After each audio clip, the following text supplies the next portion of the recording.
बिस्मिल्लाहिर्रहमानिर्रहीम। अस्सलाम वालेकुम बच्चों।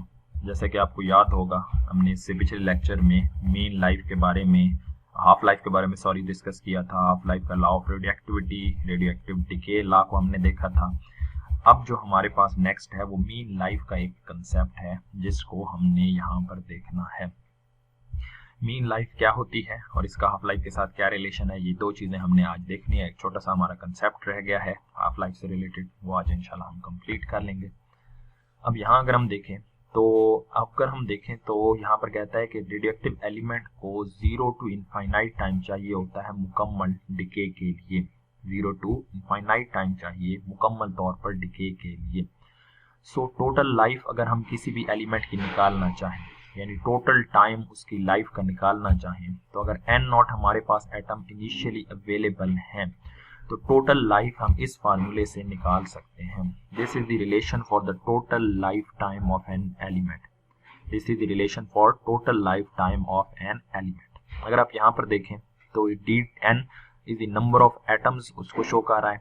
t टाइम को शो कर रहा है। dn is the number of decaying atom, t time को शो कर रहा है। तो this is the relation for total life time. और टोटल लाइफ टाइम कहाँ पर होगा? 0 टाइम से लेके इन्फिनिट टाइम तक होगा।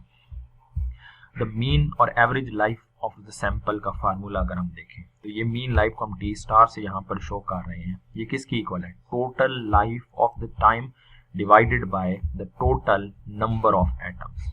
Total life time divided by total number of atoms available. अब टोटल लाइफ टाइम को अगर हम देखें तो हम ये निकाल चुके हैं, dn into T 0 to infinity. ये आपके पास क्या है? Total life time of a nuclei.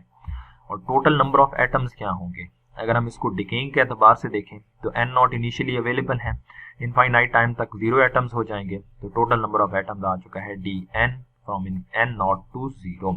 तो अगर आप लिमिट को देखें ना, टाइम 0 तो n नॉट अवेलेबल, इन्फिनिटी देखें तो 0 एटम्स अवेलेबल। तो हमने यही चीज की है। तो मीन लाइफ का फार्मूला क्या है? Total life time divided by total number of atoms.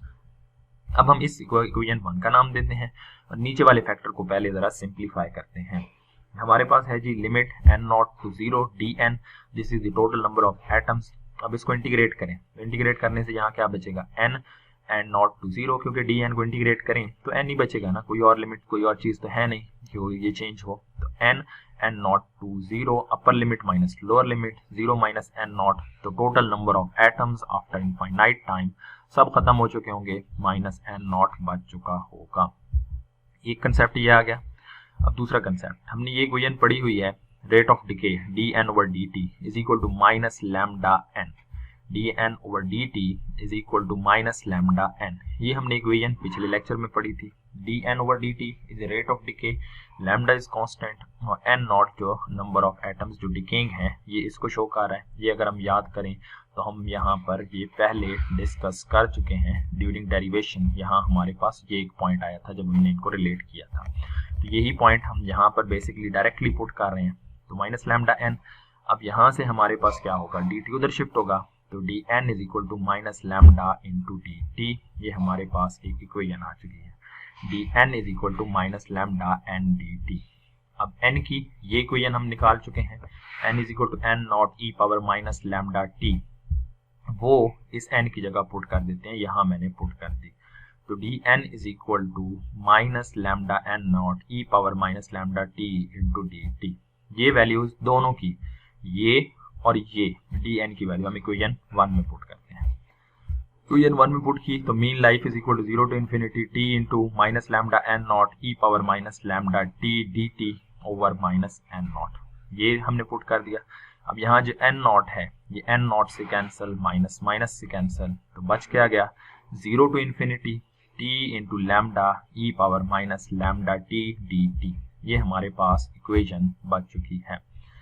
अब इसी को अगर हम फर्दर सिंप्लीफाई करें तो लैम्डा जो है वो डिफरेंशिएट इंटीग्रेटेबल नहीं है, बाहर आ जाएगा। तो ये इक्वेशन हमारे पास यूं बच जाएगी, t star is equal to lambda 0 to infinity t e power minus lambda t into dt। यहाँ हम अप्लाई करेंगे इंटीग्रेशन बाय पार्ट्स।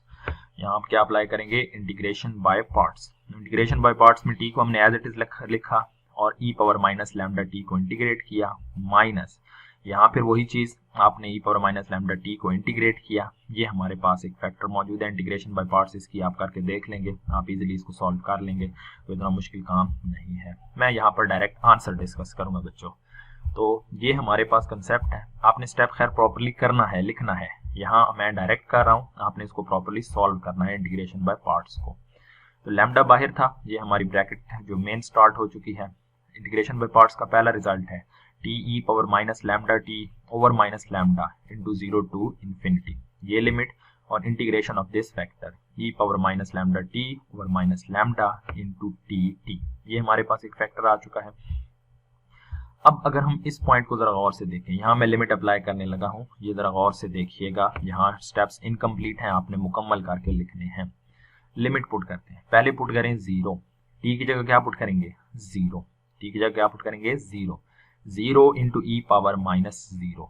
तो जब आप यहाँ ई की पावर 0 पुट करेंगे तो आपको रिजल्ट क्या मिलेगा, आपको रिजल्ट यहाँ पर मिलेगा 0 मल्टीप्लाइड बाय समथिंग, तो पहला रिजल्ट हमें मिल जाएगा 0।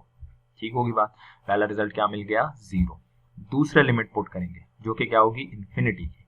अब यहाँ आप फिर लिमिट पुट करेंगे इन्फिनिटी की, तो इन्फिनिटी इंटू ई पावर माइनस इन्फिनिटी, पहला तो पुट किया ना 0 लिमिट, माइनस इन्फिनिटी इंटू ई पावर माइनस इन्फिनिटी, तो वो भी 1 ओवर इन्फिनिटी होके 1 ओवर ई पावर इन्फिनिटी होके 0 हो जाएगा। तो ये पूरी टर्म का रिजल्ट हमें क्या मिल जाएगा 0 मिल जाएगा। तो ये वाला फैक्टर बच गया, ये माइनस हो जाएगा, माइनस माइनस प्लस हो जाएगा। ये कुछ मैथमेटिकल स्टेप्स हैं जो आप पुट करके देखेंगे तो आपसे इजीली हो जाएंगे, कोई इतना मुश्किल चीज नहीं है। माइनस माइनस प्लस हो गया, 1 ओवर लैम्डा 0 टू इन्फिनिटी, अंदर क्या बचा e power minus lambda in t into d t, simplify किया, बाहर बचा लैम्डा, अंदर ये फैक्टर बचा 1 over lambda into e 0 to infinity e power minus lambda d into d t, lambda से लैम्डा कैंसल, तो हमारे पास सिर्फ ये फैक्टर बच चुका है, that is e power minus lambda t into d t and limit is 0 to infinity. करें जी इंटीग्रेट करेंगे तो बचेगा e power minus lambda t, और पावर की इंटीग्रेशन लेंगे तो आएगा minus lambda t 0 to infinity. तो ये इंटीग्रेट होके हमारे पास फैक्टर बच चुका है। लिमिट पुट करेंगे, माइनस 1 ओवर लैम्डा आ जाएगा बाहर, upper limit e power minus infinity, lower limit e power 0, तो ये बच जाएगा माइनस 1 ओवर लैम्डा, ये नीचे जाएगा 1 over lambda 1 over e power lambda sorry minus 1 over lambda into 1 over e power infinity, 1 over e power infinity something over infinity, क्या बच जाएगा 0, ये वाला फैक्टर क्या बच जाएगा 0, और ई पावर 0 किसके इक्वल आ जाएगा 1 के इक्वल। तो यहाँ minus 1 over lambda minus 1 minus minus plus, तो ये है जी expression of the mean life of radioactive element. T prime t star is equal to 1 over decay constant 1 over lambda. ये हमने डिके कांस्टेंट और मीन लाइफ का radioactive element का relation drive कर लिया।